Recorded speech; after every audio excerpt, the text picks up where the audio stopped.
अस्सलामुअलैकुम dear students, आज हम इकनॉमिक्स का कोर्स स्टार्ट करने वाले हैं।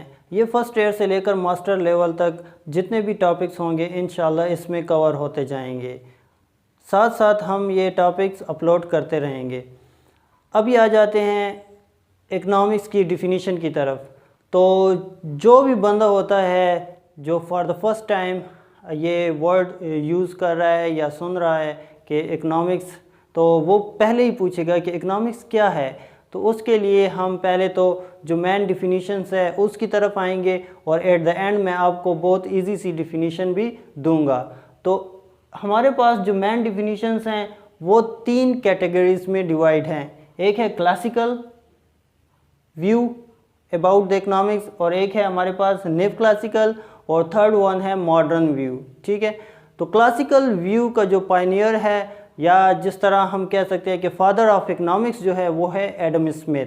ठीक है, ये स्कॉटिश था, यूके में बर्न हुआ था इसकी, और ये 1776 में इसने एक वेल नोन बुक शाया की जिसका नाम था an inquiry into the nature and causes of wealth of nations, जिसमें एडम स्मिथ ने डिफाइन किया था इकनॉमिक्स को कि द वेल्थ ऑफ नेशन। इसने वेल्थ का टॉपिक या वेल्थ का वर्ड इंट्रोड्यूस किया था इकनॉमिक्स में। ठीक है, तो यहाँ पर तो हमारे माइंड में आ जाता है कि वेल्थ से मुराद बस हमारे जेब में जो पैसे पड़े हुए हैं, जो रुपए पड़े हुए हैं, जो करेंसी है वही है। नहीं जी, अगर आप ये सोच रहे हैं तो इकनॉमिक्स का स्टूडेंट ऐसे नहीं सोचेगा। ठीक है, इकनॉमिक्स का स्टूडेंट कैसे सोचेगा, उसके लिए इस वेल्थ लफ्ज़ को हम और एक्सप्लोर करते हैं।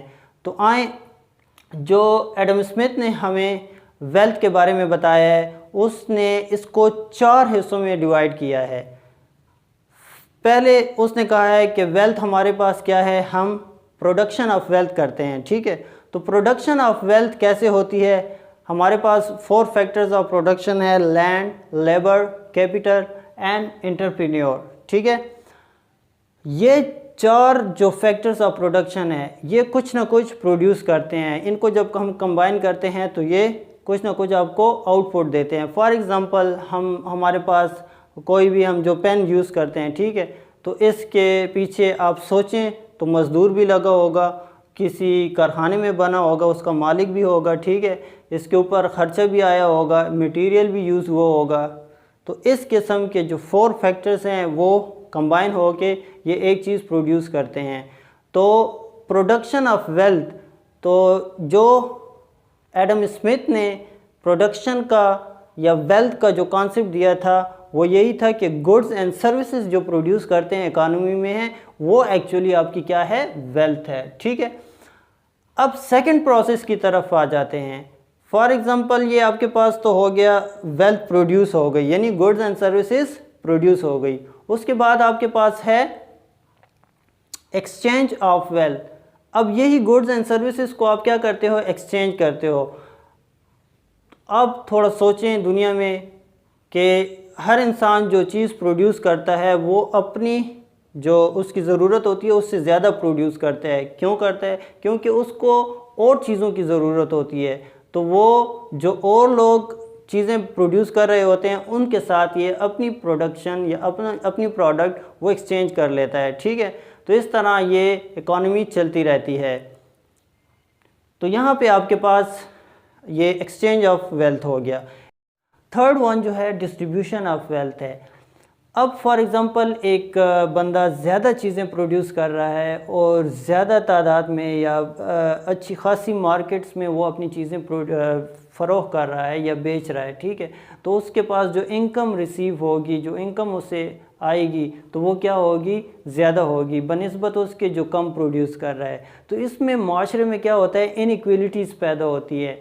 वो माशरा फिर क्या होता है, डिफरेंट सेक्टर्स में डिवाइड हो जाता है। जिस तरह हम कहते हैं ना कि upper class, middle class, lower class people. ठीक है, तो अपर क्लास में फिर अमीर लोग आ जाते हैं, मिडिल क्लास में जो दरमियाने लेवल के जो आपके पास इनकम आती है वो बंदे आ जाते हैं, और लोअर क्लास में जो गरीब लोग हैं। ठीक है, अब जो प्रोस्पेरिटी है, प्रोस्पेरिटी लेवल है कंट्री का, वो किस पे डिपेंड करता है कि ओवरऑल गुड्स एंड सर्विसेज जो है सबको प्रोवाइड हों, तो वो हम कहते हैं कि आपके पास क्या है, डिस्ट्रीब्यूशन ऑफ वेल्थ अच्छे तरीके से हो रही है, या मुआशरे में क्या है, इक्वलिटी है। इसी तरह जो फोर्थ कंपोनेंट्स है वेल्थ का, वो है consumption. The most important thing is consumption. Consumption का क्या है, अल्टीमेट ऑब्जेक्टिव ऑफ जो प्रोडक्शन होता है, एक्सचेंज होता है, डिस्ट्रीब्यूशन होता है, वो हमारे पास क्या है, कंजम्पशन है। हम प्रोड्यूस क्यों करते हैं, बाई कंजम्पशन के लिए करते हैं। यही जो प्रोडक्शन करते हैं उसको एक्सचेंज करते हैं, उसको हम डिस्ट्रीब्यूट करते हैं, किसके लिए कर रहे हैं, सारा अमल किसके लिए हो रहा है, कंजम्पशन के लिए हो रहा है। ठीक है, इसके अलावा एडम स्मिथ ने दो कॉन्सेप्ट दिए हैं। एक है इनविजिबल हैंड्स का, जो कि है जो डिमांड एंड सप्लाई में हमारी मार्केट में जो इक्विलिब्रियम पोजीशन आती है by the hands of invisible hands जो हम कहते हैं, वो इंशाल्लाह आगे पढ़ेंगे। और इसी तरह लेसेस फेयर इकानमी का एक कॉन्सेप्ट दिया है कि गवर्नमेंट की इंटरवेंशन नहीं होगी, जो भी चीज़ प्रोड्यूस कर रहे हैं लोग या जितनी भी आवाम है वो जो प्रोडक्शन कर रही है या एक्सचेंज कर रही है, उसमें गवर्नमेंट इंटरवेंट नहीं करेगी और इकानमी बूस्टअप होगी। ठीक है, तो ये एडम स्मिथ का कॉन्सेप्ट था। इसके जो फॉलोअर्स हैं वो है J.E. Cairnes and J.B. Say. ठीक है, और क्रिटिसिज्म भी है इसके साथ। क्रिटिसिज्म में जो उस वक्त के रिलीजियस सेंटिमेंट्स बड़े हाई लेवल पर थे, स्ट्रॉन्ग थे और पीक लेवल पर थे, तो कार्लाइल एंड रस्किन उसने क्या किया है कि इसको कहा है कि ये तो साइंस है ब्रेड एंड बटर की, या इसको एक दूसरे वर्ड्स इन्होंने यूज़ किया कि economics is a big science, यानी ये तो आपके पास बिग फिलॉसफी से रिलेटेड है। ठीक है, और इसके अलावा जो क्रिटिसिज्म में आता है तो वो डिसमल साइंस भी इसको कहा गया है। ठीक है, यानी बहुत भयानक और तारीख साइंस है जो कि आपको मटीरियलिस्टिक अप्रोच आपको बताती है और सिर्फ दुनिया के बारे में आपकी सोच को मरकूज़ कर देती है कि आप बस दुनिया के बारे में सोचते रहते हैं। ठीक है, तो ये कुछ इसका क्रिटिसिज्म था। इसके अलावा अब हम आगे चलते हैं जिसमें फिर इस क्रिटिसिज्म के साथ आगे मॉडिफिकेशन हुई है। अल्फ्रेड मार्शल ने बुक लिखी थी 1890 में, प्रिंसिपल ऑफ इकोनॉमिक्स। इसमें इसने इकोनॉमिक को कुछ इस तरह डिफ़ाइन किया है कि पॉलिटिकल इकोनॉमी और economic is the study of mankind and the ordinary business of life. It examines that part of individuals and social action which is most likely or most closely connected with the attainment and with the use of material requisites of well-being.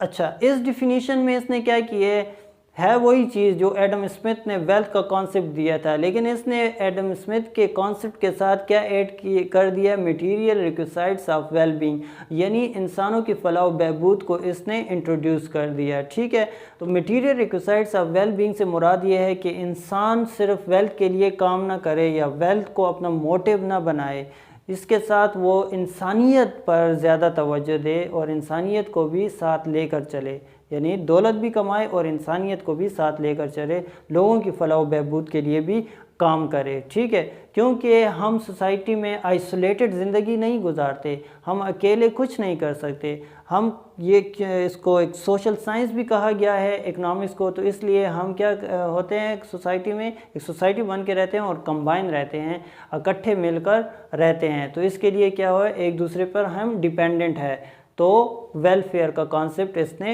Introduce किया था Alfred Marshall ने। इसके साथ जो criticism किया था Lionel Robins ने, और उसने एक डिफिनीशन भी प्रेजेंट की थी जो कि मॉडर्न डिफिनीशन में आ रही है, वो इंशाल्लाह अभी पढ़ते हैं। Lionel Robins, science of scarcity और साइंस ऑफ चॉइस, इसका बेसिक ये कॉन्सेप्ट था। इसने 1931 में एक बुक लिखी जिसका नाम था nature and significance of economic science.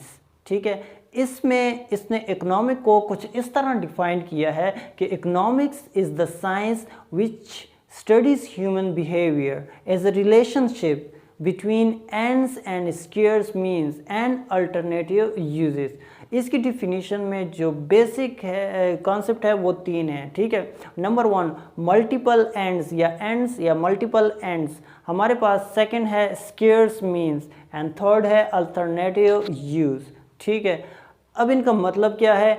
Ends क्या है? आपके पास जो वांट्स होती है, मतलब आप जो चीज़ें डिज़ायर करते हो कि मैं बंगला भी ले लूँ, मैं कार भी ले लूँ, गाड़ी ले लूँ, ये चीज़ ले लूँ, वो चीज़ ले लूँ, ठीक है। तो ये आपकी जो एंड्स हैं वो क्या है? अनलिमिटेड है, मल्टीपल है, जो कि ख़त्म नहीं होती। आपके पास इतनी जो वसाइल हैं, स्केर्स मीन्स, इसका क्या मतलब है? स्केर्स मीन्स का मतलब है आपके पास जो वसाइल हैं और जो आपकी डिज़ायर्स हैं वो कॉप अप नहीं करती, आप मीट नहीं कर सकते इन दोनों को। मेरी जेब में अगर 5,000 रुपये है और मैं डिज़ायर कर रहा हूँ कि मैं एक बाइक ले लूँ, ठीक है, तो ये तो जस्ट डिज़ायर ही रहेगी, आगे ये डिमांड में भी ये कॉन्सेप्ट यूज़ होगा, याद रखें, ठीक है। तो यहाँ पर हमारे पास जो है वो स्केर्स मीन से मुराद मेरे पास जो 5,000 रुपये है, ठीक है, और मल्टीपल एंड से मुराद मैंने बाइक ख़रीदना है, तो 5,000 की तो बाइक नहीं होती। इसी तरह अनगिनत और मिसालें भी हैं। इस थर्ड वन जो है अल्टरनेटिव यूजेस। अब यही 5,000 मैं अल्टरनेटिव यूजेस, अब मेरे माइंड में तो एक कैलकुलेटर चल रहा होता है, ठीक है, इससे मैं क्या क्या चीज़ें ख़रीद सकता हूँ, ठीक है। इससे मैं फॉर एग्ज़ाम्पल बुक्स ख़रीद सकता हूँ 5,000 से, 5,000 से मैं शूज़ ख़रीद सकता हूँ, क्लॉथ्स ख़रीद सकता हूँ। तो ये मुख्तलिफ़ चीज़ें हैं जो मैं इन 5,000 में ख़रीद सकता हूँ। तो अल्टरनेटिव यूजेस में फिर ये चीज़ें आ जाती हैं और उसमें जो बेस्ट यूज़ होता है, मतलब मुझे जहाँ पर ज़्यादा सेटिस्फेक्शन मिलती है तो वो चीज़ मैं ख़रीद लेता हूँ। अब ये सेटिस्फेक्शन कंज्यूमर बिहेवियर से ताल्लुक़ रखता है, ये भी आगे आ रहा है, मतलब इसका पूरा एक चैप्टर है। तो ये कॉन्सेप्ट एक दूसरे से मिले जुले होते हैं। तो यहाँ पर हमने जितना भी आज मतलब ये 3 डिफिनीशंस पढ़ी हैं, इसको आपने याद रखना है, ठीक है। और इसमें मैंने जितने कॉन्सेप्ट आपको क्लियर करवाए हैं और इंशाल्लाह जो क्लियर नहीं है वो आगे आने वाले लेक्चर्स में क्लियर हो जाएंगे। उम्मीद करता हूँ ये जितनी भी डिफिनीशंस है, 3 कैटेगरीज जो है वो आपको भरपूर तरीके से समझ आई होगी।